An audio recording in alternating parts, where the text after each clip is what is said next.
Hello and welcome to this channel.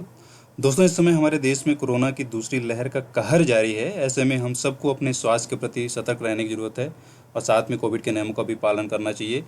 दोस्तों, इस समय टीकों की उपलब्धता और वायरस के ज्ञान के बावजूद भारत में दूसरा कोरोना वायरस यानी कोरोना वायरस की जो दूसरी लहर है वो पहले से ज़्यादा घातक पाई जा रही है।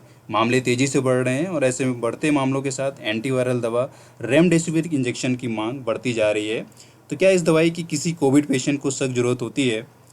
इस वीडियो में हम यही जानेंगे कि कोविड के इलाज में रेमडेसिविर की भूमिका कितनी अनिवार्य या महत्वपूर्ण है, या कौन इसको रिकमेंड करता है, कितनी ज़रूरी है। जानना इसलिए भी बहुत ज़रूरी है क्योंकि बहुत सारे लोगों में इस दवा को लेकर भय है। मतलब कि भय और अज्ञानता की वजह से इस दवा को लेने की होड़ है। तो आइए देखते हैं, समझते हैं क्या है ये रेमडेसिविर। जैसा कि आप सबको मालूम ही है कि ये एक इंजेक्शन है, यानी कि इंट्रावेनस इन्फ्यूजन द्वारा इसे दिया जाता है।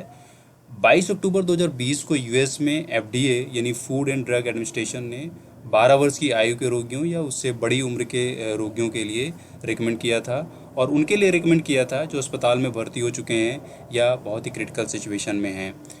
तो कोविड-19 के उपचार के लिए रेमडेसिविर को मंजूरी दी थी उन्होंने, और ये जो अप्रूवल था वो काफ़ी हद तक सकारात्मक निष्कर्षों के साथ 3 अध्ययनों के निष्कर्षों पर आधारित था। तो इसलिए इसको अप्रूवल दी गई थी। आइए देखते हैं कि भारत में इस समय कौन सी कंपनियां हैं जो इसके उत्पादन में लगी हैं। जानना इसलिए भी इसको बहुत ज़रूरी है क्योंकि इस दवा को लेकर बहुत सारी न्यूज़ ये आ रही है कि फर्जी कंपनियां आ चुकी हैं जो इस दवा का फर्जी ब्रांड यानी कि फर्जी दवा बेच रहे हैं एक तरीके से। कुछ ये भी कह रहे हैं कि इंजेक्शन के नाम पे, रेमडेसिविर के नाम पे शीशी में या बॉटल में पानी भर के बेचा जा रहा है। तो बेसिकली आपको ये कंपनियां जान लेनी चाहिए जो ब्रांडेड हैं, जो अपने अलग अलग ब्रांड से इसको बेच रही हैं अलग अलग एमआरपी वैल्यू के साथ। तो पहले यहाँ पे है जाइडस कैडिला जो रेमडेक ब्रांड से इस दवा को बेच रही है। दूसरी है हेट्रोलैब्स, कैवीफोर के नाम से इसको बेच रही है। तीसरी है डॉक्टर रेडिक्स ब्रांड से इसको बेच रही है, और सिप्ला है सिप्रेमी ब्रांड के नाम से इसको बेच रही है। ये आप दिमाग में रख लीजिए ताकि आप फर्जी कंपनियों के उसमें जो देखा जा रहा है, जो दवाएं आ रही हैं फर्जी दवाइयाँ, उनसे आप बच सकें, समझ सकें इसको।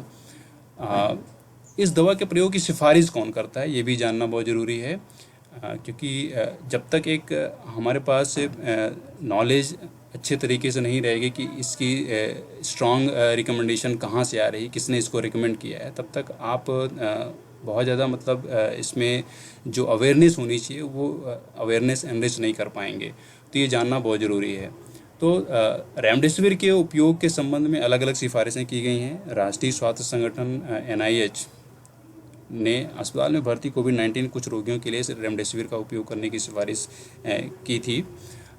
यहाँ पे भी आप ये समझ लीजिए कि NIH ने उन्हीं लोगों के लिए रिकमेंड किया हुआ है जो बहुत ही क्रिटिकल सिचुएशन में हैं, जिनकी हालत जो है वो बहुत ही ज़्यादा ख़राब हो चुकी है। एक तरीके से उनके लंग्स में बहुत ज़्यादा इन्फिल्ट्रेशन आ चुकी है, या बहुत ज़्यादा शैडो वहाँ पे दिख रही है, उनके फेफड़े अब ख़राब होने की हालत में आ चुके हैं।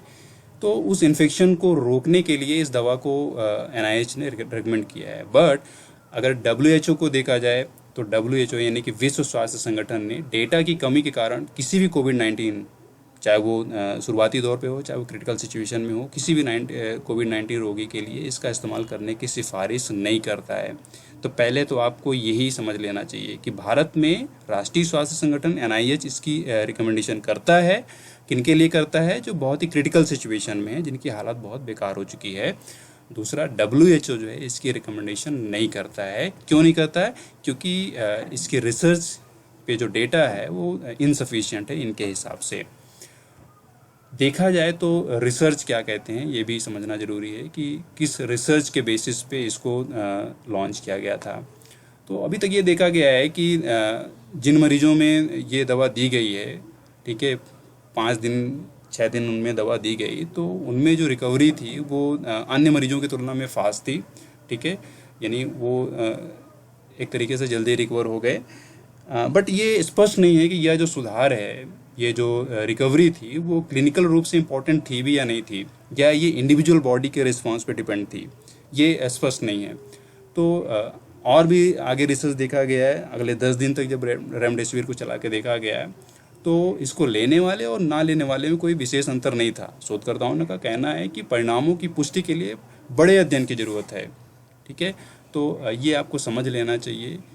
हमें रिसर्च को भी समझना इसलिए ज़रूरी होता है क्योंकि अगर हम अपने अवेयरनेस को एनरिच कर रहे हैं तो उस अवेयरनेस को एनरिच करने के हमारे पास वो डायमेंशंस होने चाहिए कि किन किन डायमेंशंस में हम अपने अवेयरनेस ला रहे हैं। ठीक है, तो रिसर्च ये कहता है बेसिकली। अगर एम्स की बात की जाए तो एम्स क्या कहता है ये भी जानना ज़रूरी है। अखिल भारतीय आयुर्विज्ञान संस्थान यानी एम्स आप जानते हैं, दिल्ली के निदेशक डॉक्टर रणदीप गुलेरिया ने कहा है कि रेमडेसिविर कोई जादुई गोली नहीं है और यह कोई ऐसी दवा नहीं है जो मृत्यु के दर को कम करती है। ठीक है, हम रेमडेसिविर का उपयोग कर सकते हैं जैसा कि हमारे पास कोई एंटीवायरल दवा नहीं है, लेकिन उन्होंने कहा कि इसे नियमित एंटीबायोटिक की तरह नहीं लिया जा सकता है।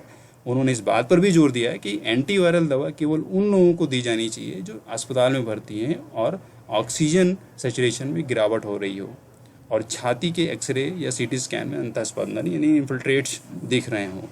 तो मतलब बेसिकली यहाँ पे कहने का मतलब ये है कि अगर आपकी हालत या आपके मरीज़ की हालत बहुत ही बेकार हो चुकी है, उस पर कोई दवा काम नहीं कर रही है, तो इस दवा का उपयोग किया जा सकता है। इस दवा का एक तरीके से एक्सपेरिमेंट किया जा सकता है उस बॉडी पे, और इस दवा के साथ साथ इंडिविजुअल बॉडी का रिस्पांस क्या होगा वो बॉडी के इम्यून सिस्टम पे है, उस बॉडी की हेल्थ पे डिपेंड करता है कि वो किस तरीके से रिकवर करता है। आप ये नहीं कह सकते हैं कि वो रेमडेसिविर का कमाल है, ठीक है, या पूरी तरीके से उसका कमाल है।